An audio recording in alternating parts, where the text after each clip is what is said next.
그럼 이걸 왜 하냐? 좀 더 좋아지려고 하는 거죠. 그럼 재배치만 하면 안 되냐? 재배치만 하면 재배치한 거에 효과는 분명히 있어요. 하기 전보다 좋아요. 저는 항상 말해요. 눈물고랑이 100% 안 보일 수는 없습니다. 하지만 정말 최대한 안 보이게 해보겠습니다. 이렇게 얘기를 하는데, 이 최대한 안 보이게 하는 방법 중에 하나가 이에요.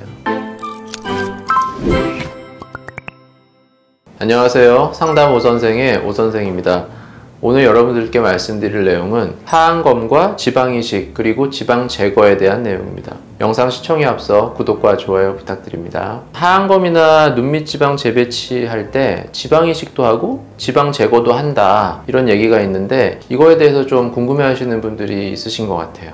그래서 여기에 대해서 좀 말씀드리려고 하고요. 우리가 보통 눈밑지방 재배치라고 하면 눈밑이 불룩할 때 이 눈밑지방을 밑에 꺼진 고랑 부분을 이제 인대를 풀어서 이 지방을 밑으로 내려주는 게 눈밑지방 재배치잖아요. 그러면 당연히 이 불룩한 지방을 밑으로 내리기 때문에 눈밑은 제거한 것 같이 날씬해지는 효과가 생기니까 제거는 안 한다고 생각하죠. 이거는 제거를 하는 거는 뭔가 그냥 눈밑 불룩한 걸 없애버리는 거기 때문에, 없애버리면 이 밑에 고랑 꺼진 부분을 메꿀 게 없잖아요. 그러니까 눈밑지방 재배치를 하면 당연히 제거할 게 없는 건데, 왜 눈밑지방 재배치를 할 때 지방 제거를 같이 하는 경우가 있는가? 뭐 지방 제거를 한다면 왜 지방 이식을 또 하나? 이게 막 엄청 혼동스러워요. 그냥 지방을 그러면 제거하지 않고 지방 이식을 안 하면 되지 않나? 뭐 이런 생각도 할 수 있고. 그래서 이제 이렇게 막 그냥 혼동스러운 거에 대해서 조금 말씀을 드리려고 그래요. 우리가 보통 눈밑 지방은 세 부분이 있어요. 이렇게 쭉 밑에 안화지방이라고 해서 안화뼈가 있고 그 안에 안구가 있잖아요. 그럼 안구랑 안화뼈 사이에 이렇게 지방이 완충을 하기 위해서 이렇게 위쪽이랑 아래쪽이랑 있는데, 눈밑 지방이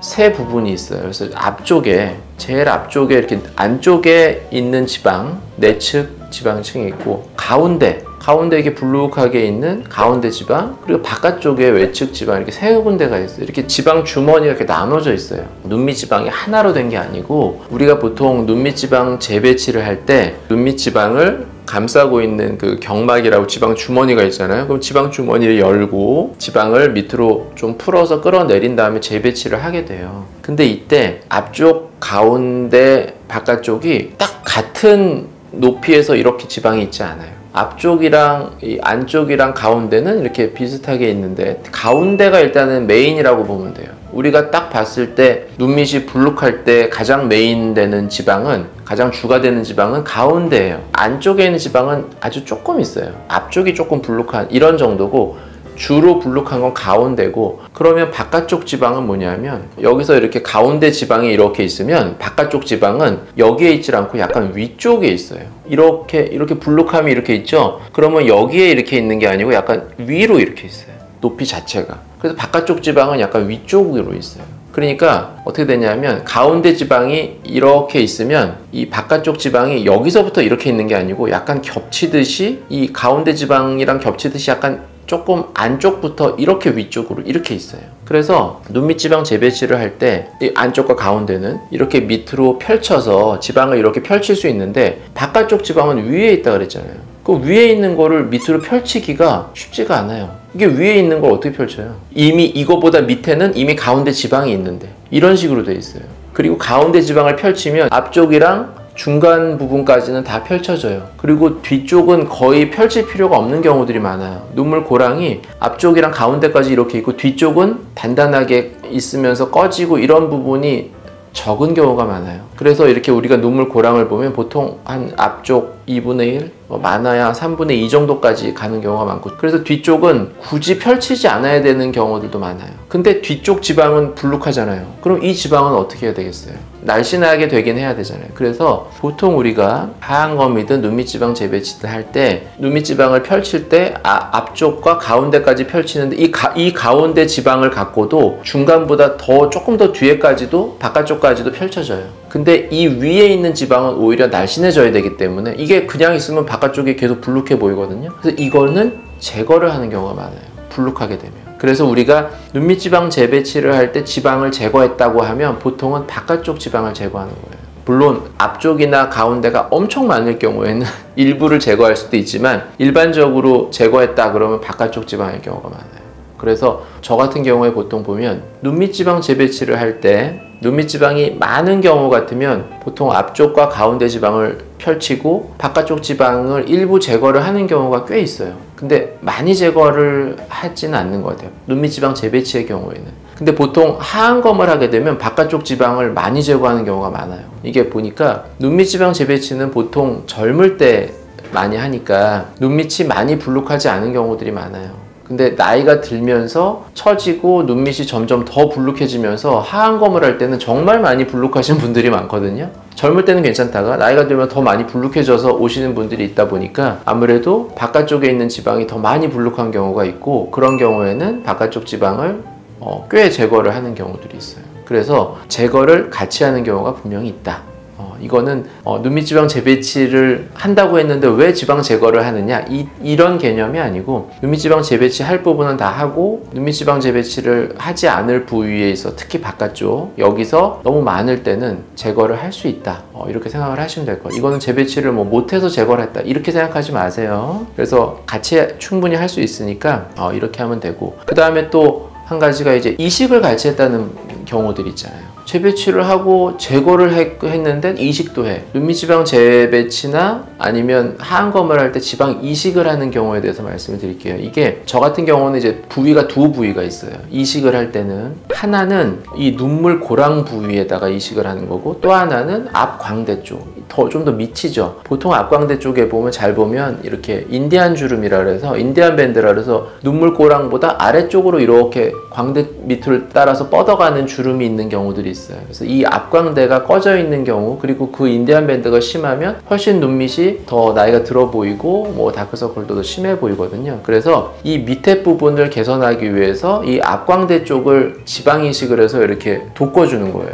그런 볼륨이 생기면서 더 밝아 보이고 인디안 주름도 일부 펴지는 이런 효과가 있기 때문에 여기다 이제 지방 이식을 해요. 그리고 눈물 고랑은 눈밑 지방 재배치를 할 때 눈물 고랑 인대를 풀고 위에 있는 지방을 내려서 눈물 고랑을 메꿨잖아요. 메꿨는데 왜 눈물 고랑의 지방 이식을 또 하냐, 이렇게 생각하시는 분들이 있어요. 이 눈물 고랑의 지방 이식을 하는 거는 같은 눈물 고랑의 높이라도 주입하는 층이 달라요. 층이 어떻게 다르냐면, 이제 겉에서부터 보면 피부가 있고 그 다음 근육이 있고, 이 근육이 뼈에 붙는 거거든요. 그러면 이 눈밑 지방을 재배치하는 층은 이 뼈와 근육 사이예요. 근육이 뼈에 붙는 부분이 이제 인대라 그래서 단단하게 붙어 있을 텐데, 근육이 뼈에 붙어 있는 인대를 풀어서 뼈와 근육을 분리를 하고 이 벌어진 공간에 위쪽에 있는 눈밑 지방을 밑으로 내려서 메꿔주는 게 눈밑 지방 재배치죠. 근데 이때 이 근육 겉에 부분이 있죠.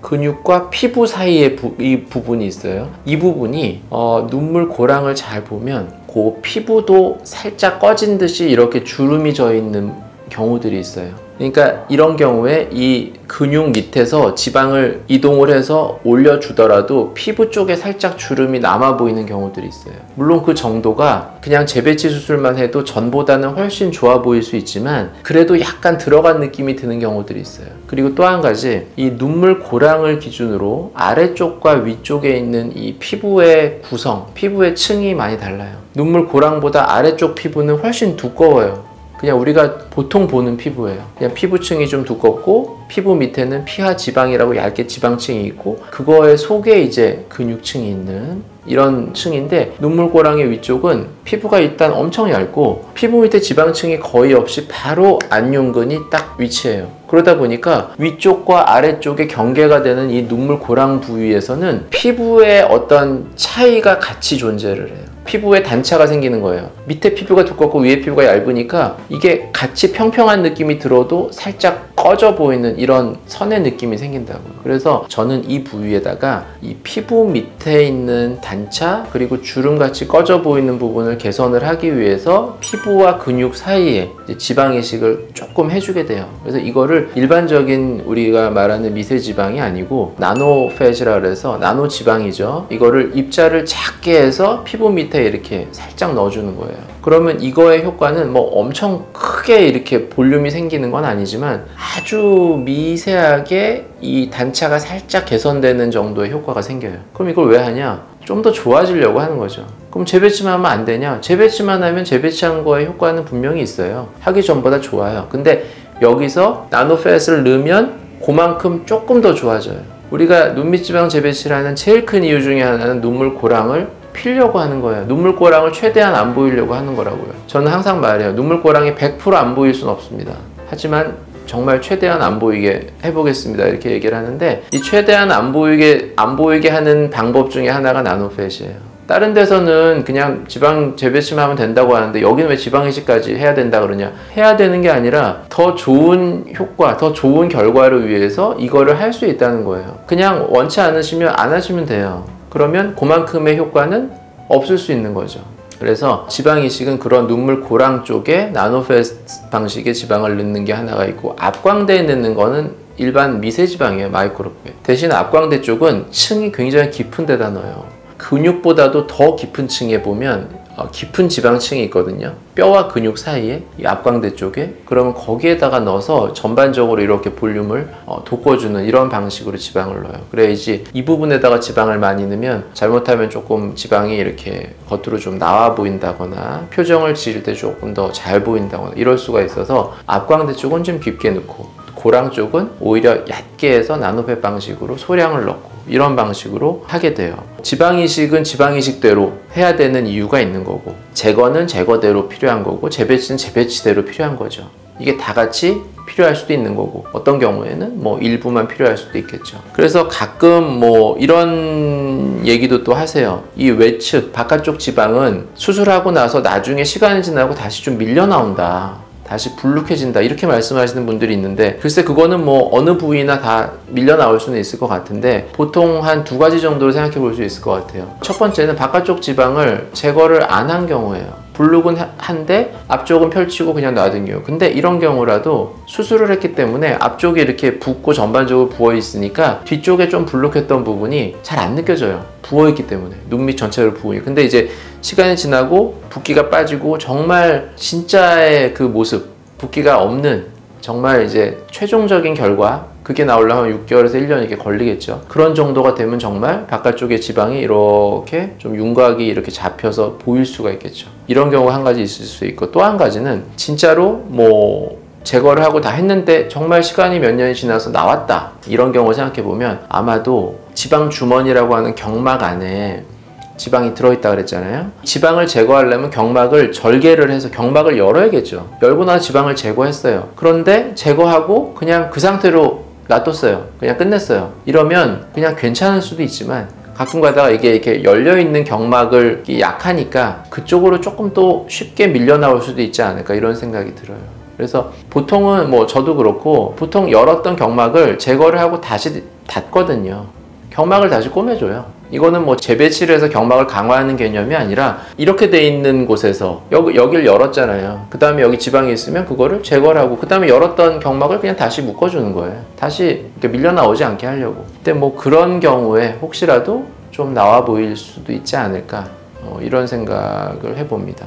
외측 지방을 제거하는 거는 굉장히 자주 있는 일이에요. 저도 해보면 재배치나 하얀검을 할 때 제거를 안 하는 경우는, 정말 재배치의 경우에 지방이 적을 때를 제외하고는 대부분의 경우에는 제거를 해요. 그 양이 뭐 아주 적을 수는 있지만. 그래서 눈밑지방 재배치하는데 지방 제거하면 잘못된 거 아닌가요? 뭐 이렇게까지는 생각을 안 하셔도 될 것 같습니다. 네, 지금까지 하얀검과 지방이식 그리고 지방 제거에 대해서 말씀드렸고요. 더 궁금하신 점 있으시면 댓글로 남겨주시면 제가 직접 답변 달아드리도록 하겠습니다. 지금까지 상담 오선생의 오선생이었습니다. 감사합니다.